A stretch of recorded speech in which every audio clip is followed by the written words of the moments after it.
दोस्तों, क्या हुआ जब एक गर्भवती महिला को उनके पति हमेशा के लिए छोड़कर चले जाते हैं और महाकुंभ मेला में जाकर मोक्ष की प्राप्ति कर एक नागा साधु बन जाते हैं। जी हाँ मेरे दोस्तों, आप सही सुन रहे हैं।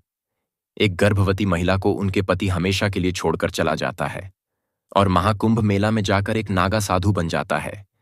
लेकिन जब वह गर्भवती महिला अपने पति को खोजने के लिए महाकुंभ मेला में जाती है और अपने पति को नागा साधु के बेस में देखती है, उसके बाद वहां जो होता है उसे सुनने के बाद आपके आसमान तले जमीन खिसक जाएंगे। आपकी आंखें फटी की फटी रह जाएंगी और आप हक्का बक्का रह जाएगा। दोस्तों, यह बात बहुत ही ज्यादा आश्चर्य वाली बात है। पति द्वारा एक गर्भवती पत्नी को छोड़कर साधु बन जाना बहुत ही ज्यादा हिला देने वाली बात है। आखिर क्यों वह आदमी अपने गर्भवती पत्नी को छोड़कर उस मेला में जाकर अघोरी बन जाता है? दोस्तों, कहानी में आगे बहुत ही ज्यादा मजा आने वाला है और अगर आप जानना चाहते हैं कि वह इंसान अपने गर्भवती पत्नी को क्यों छोड़ दिया, तो आप लोग इस कहानी को अंत तक जरूर सुनिएगा। वीडियो में आगे बढ़ने से पहले ही लक्ष्मी माम जो हमारे वीडियो को लाइक करें और चैनल को सब्सक्राइब करें, उनके घर में कभी भी धन दौलत की कमी ना हो और उनके परिवार वाले हमेशा खुश रहे। तो चलिए दोस्तों, बिना समय बर्बाद किया आज की इस कहानी को शुरू करते हैं। दोस्तों, ये कहानी एक छोटे से गांव की है जहां पर एक महिला अपने पति के साथ खुशी खुशी अपना समय बिताते थे। उन दोनों के बीच इतना ज्यादा प्यार था कि प्यार की कोई भी शक्ति उन दोनों को एक दूसरे से अलग नहीं कर सकती थी। वह दोनों एक दूसरे के बिना नहीं रह सकते थे। कहानी एक ऐसे प्रेमी जोड़े की है जो जीवन के भिन्न भिन्न मोड़ों से गुजरते हुए महाकुंभ के पावन मेले में अलग हो जाता है। पति अपनी सांसारिक इच्छाओं का त्याग कर नागा साधु बनने का निर्णय लेता है, जबकि उसकी पत्नी एक कठिन यात्रा पर निकलती है, अपने जन्मे बच्चे को लेकर, अपने प्यार को खोजने के लिए और नियति के सामने अपने भाग्य को आजमाने के लिए। महाकुंभ के विशाल मेले में विराज का मन आध्यात्मिकता में डूबने लगता है। वह नागा साधुओं के दर्शन करता है और उनकी तपस्या और वैराग्य से प्रभावित हो जाता है। एक दिन जब गौरी उसे यह बताने वाली होती है कि वह गर्भवती है, उसी समय विराज को एक सिद्ध महात्मा मिलते हैं जो उसे संन्यास लेने का प्रस्ताव देते हैं। विराज इस आध्यात्मिक बुलावे को टाल नहीं पाता और अपनी पत्नी को छोड़कर नागा साधु बनने की दीक्षा ले लेता। कहानी प्रेम, त्याग, संन्यास और नियति की एक अद्भुत गाथा है, जिसमें एक युवक सांसारिक मोह को त्याग कर नागा साधु बनने का निर्णय लेता है, जबकि उसकी पत्नी अपने अजन्मे बच्चे के साथ संघर्ष करते हुए उसे पुनः खोजने के लिए महाकुंभ मेले में लौटती है। यह कथा प्रेम और अध्यात्म के द्वंद्व को दर्शाती है, जहां एक ओर सांसारिक कर्तव्य है और दूसरी ओर आत्मज्ञान की खोज। कहानी उत्तर भारत के एक छोटे से गांव ब्रिजपुर से शुरू होती है, जहां वीरेंद्र, जिसकी उम्र 30 साल, और संध्या, जिसका उम्र 25 साल था, खुशहाल दंपति के रूप में जीवन व्यतीत कर रहे हैं।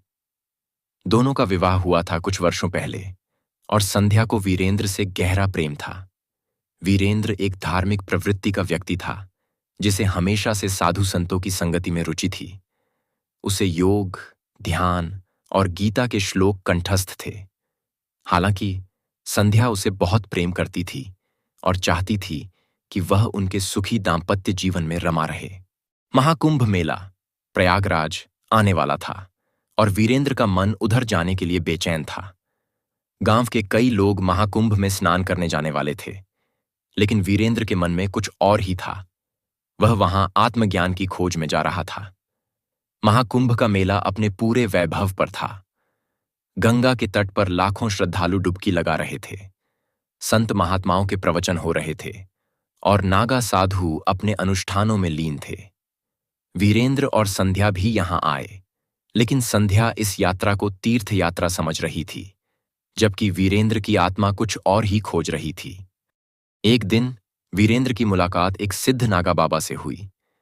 बाबा ने उसकी आंखों में एक अनोखी चमक देखी और कहा, बेटा, तुम्हारी आत्मा सांसारिक मोह में बंधी हुई है, लेकिन तुम में संन्यास लेने की शक्ति है। तुम्हें मोक्ष की प्राप्ति हो सकती है यदि तुम सब कुछ त्याग सको। ये शब्द वीरेंद्र के मन में घर कर गए। उसने कई दिन नागा साधुओं के बीच बिताए, उनकी कठिन तपस्या देखी और खुद को उसी ओर खींचता हुआ पाया।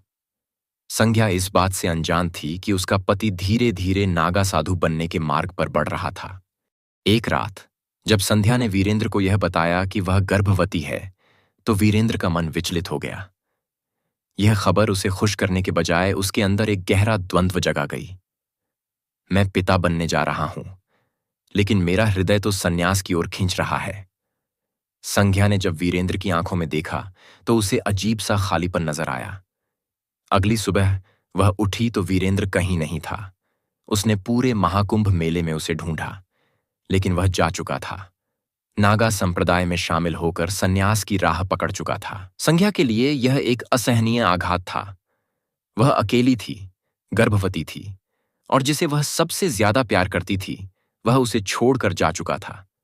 लेकिन उसने हार नहीं मानी। वह अपने गांव वापस चली गई, यह निश्चय करके कि एक दिन वह अपने पति को खोजकर उसे उसके फैसले पर पुनर्विचार करने को मजबूर करेगी। गांव लौटने के बाद संध्या को समाज के तिरस्कार का सामना करना पड़ा। कुछ लोगों ने कहा कि उसका पति उसे छोड़कर चला गया क्योंकि वह अच्छी पत्नी नहीं थी। कुछ ने उसे पापिन कहकर ताने दिए, लेकिन उसने किसी की बातों की परवाह नहीं की। 9 महीने बाद उसका पुत्र जन्मा। उसका नाम रखा गया अग्नि। संध्या ने अपने बेटे को अपने संघर्ष की ताकत बना लिया। 5 वर्ष बाद जब महाकुंभ मेला फिर से आया तो वह अग्नि को लेकर अपने पति को ढूंढने के लिए वापस वहां गई। गंगा के तट पर हजारों नागा साधु स्नान कर रहे थे। संध्या ने पूरी शक्ति से अपने पति को खोजा। उसने देखा वीरेंद्र, अब महानंद गिरी के रूप में प्रसिद्ध नागा साधु। वह दौड़कर उसके पास गई, लेकिन वीरेंद्र ने उसे ठंडी आंखों से देखा